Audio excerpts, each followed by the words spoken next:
Imagine this. You're 8 years old, sitting on the couch at 2 a.m., listening to your mom cry about your dad leaving again. You're not scared for yourself. You're scared for her. You crawl over, pat her back, and say, "It's okay, Mom. I'll take care of everything tomorrow." That moment changes you forever. If that scene hits close to home, or if you've ever been called mature for your age like it was a medal, this video is for you.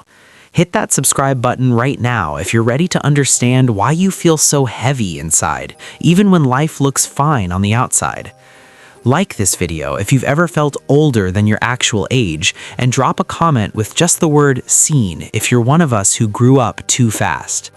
Stick around because later I'm going to share the exact steps thousands of people are using to finally let that little kid inside breathe again.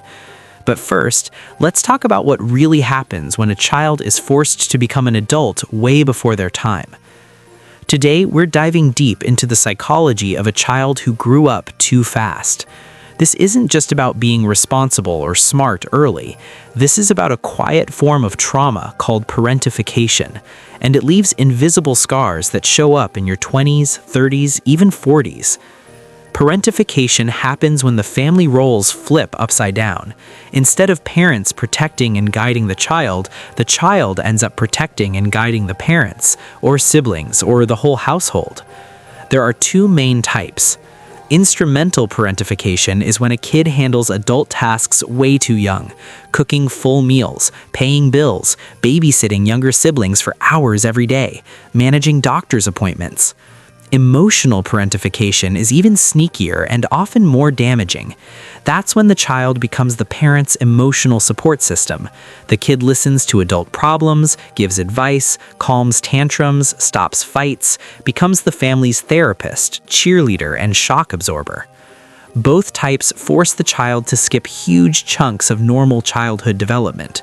Play becomes a luxury, spontaneity becomes dangerous, vulnerability becomes a risk. The brain adapts to survive, but survival mode isn't the same as thriving. Children in this situation develop what psychologists call precocious maturity. They look wise beyond their years. They speak like mini adults. Relatives say, "Wow, what an old soul." Teachers praise their responsibility. But inside, something essential is being wired differently. The nervous system learns hypervigilance. They scan every room for tension. They predict moods before words are spoken. They feel responsible for keeping everyone stable. Because if they don't, things fall apart.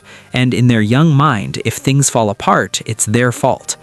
This creates a core belief: my worth depends on how well I take care of others. That's not confidence, that's conditional existence. Now let's look at how this shows up when that child becomes an adult. First, hyper-independence. You hate asking for help. It feels weak, it feels dangerous, because growing up, needing something meant disappointment or anger, so you learn to do everything alone. You become the friend who never needs anything, the partner who handles all the emotional labor, the coworker who volunteers for extra projects. You tell yourself it's strength, but deep down, it's fear. Fear that if you lean on someone, they'll leave, or worse, they'll need you even more. Second pattern, difficulty with boundaries. Saying no feels like betrayal. You overfunction in relationships. You fix people's problems before they ask. You absorb their emotions like a sponge. You feel guilty resting when others are struggling. This leads to chronic burnout. You give and give until you're empty. Then you feel resentful, but you can't express it, because expressing needs was never safe. Third, people-pleasing on steroids. You read the room instantly. You shapeshift to keep peace. You smile when you're dying inside. You apologize for things that aren't your fault. This comes straight from childhood. When your parents' mood was your responsibility, you learned to mold yourself to prevent explosions. That skill saved you then.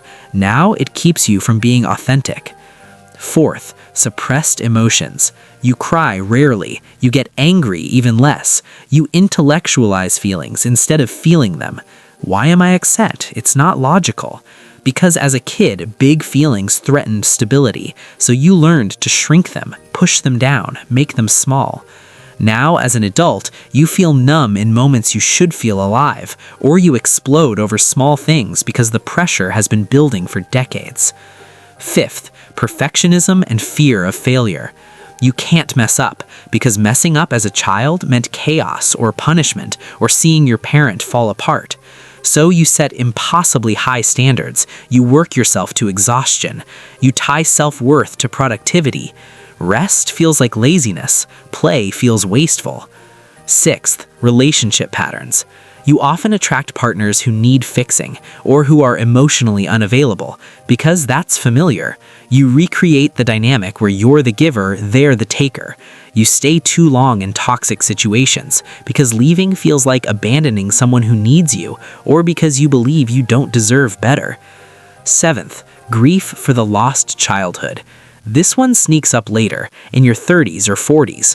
You watch other people talk about carefree memories, playdates, tree climbing, silly fights with siblings, and you feel a hollow ache. You didn't get that. You were too busy surviving. You grieve the version of you that never got to exist, the carefree kid, the one who could make mistakes without the world ending. Eighth, old soul syndrome. People still call you mature, wise, but it's bittersweet. You feel ancient in some ways, yet emotionally stunted in others. You understand adult pain deeply, but you struggle with simple joy. You know how to handle crises, but you don't know how to relax. Ninth, chronic guilt. You feel guilty for basic self-care, taking a vacation, saying no to a favor, spending money on yourself, because somewhere inside, that little kid is still whispering, if you're not helping, you're failing them. 10th, exhaustion that doesn't make sense. You sleep enough, you eat okay, but you're tired to your bones. That's emotional exhaustion. You've been carrying invisible weight for decades. Now let's talk about why this happens in families. It's rarely intentional cruelty. Often parents are struggling themselves. Divorce, mental illness, addiction, chronic illness, financial stress, immigration trauma, single parenting with no support, a parent who was parentified themselves and repeats the cycle. The child becomes the emotional crutch, not because the parent is evil, but because the parent is overwhelmed and doesn't have other resources. The tragedy is the child pays the price. Research shows parentified children have higher rates of anxiety and depression in adulthood. They struggle more with attachment. They report lower life satisfaction. They experience more emotional dysregulation. But there's another side. Some studies show strengths too. Resilience, empathy, problem-solving skills, independence, the ability to read people. These are real gifts, but they're double-edged. They help you survive. They also keep you from living fully. So how do you start healing? This isn't therapy in a video, but here are evidence-based starting points. First, name it. Call it parentification. Acknowledge it was role reversal, not your fault, not your job. Say out loud, I was a child. I deserved to be the one cared for. Second, grieve. Let yourself mourn the childhood you missed. Journal about what you wish you had experienced. Cry for that little version of you. Third, practice receiving. Start small. Let someone help you with something tiny. Feel the discomfort. Sit with it. Notice it's safe. Fourth, set boundaries. Learn to say, I can't take that on right now. I need time for myself. Watch people survive without you fixing everything. Fifth, reconnect with play. Do silly things, color, dance badly, watch cartoons, buy a toy you always wanted. Let the inner child lead sometimes. Sixth, inner child work. Visualize your younger self. Ask what they needed. Give it to them now, through words, through actions, through gentleness. Seventh, therapy, especially trauma-informed, somatic experiencing, IFS, internal family systems, EMDR if there's specific memories. Eighth, rest without guilt. Schedule it, protect it, see rest as productive because healing requires energy. Ninth, build reciprocal relationships. Seek people who give back, who check on you, who celebrate your needs. 10th, rewrite the core belief from my value is in how much I give to I am worthy just because I exist. Repeat it daily. It feels fake at first. Keep going. Healing isn't linear. Some days you feel free, others you snap back to old patterns. That's normal. Be patient with yourself. You didn't get here one night, you won't leave one night. But every small step reclaims a piece of that childhood. Every boundary honored is a gift to little you. Every time you ask for help, you're breaking the cycle. Every moment of joy is defiance against the survival mode. If this video helped even a little, share it with someone who needs to hear they're not alone. Drop in the comments one thing you're going to try this week to honor your inner child.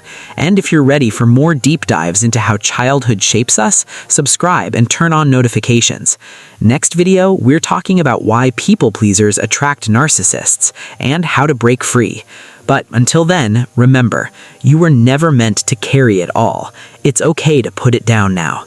Take care of that little kid inside. They waited a long time. They deserve your love most of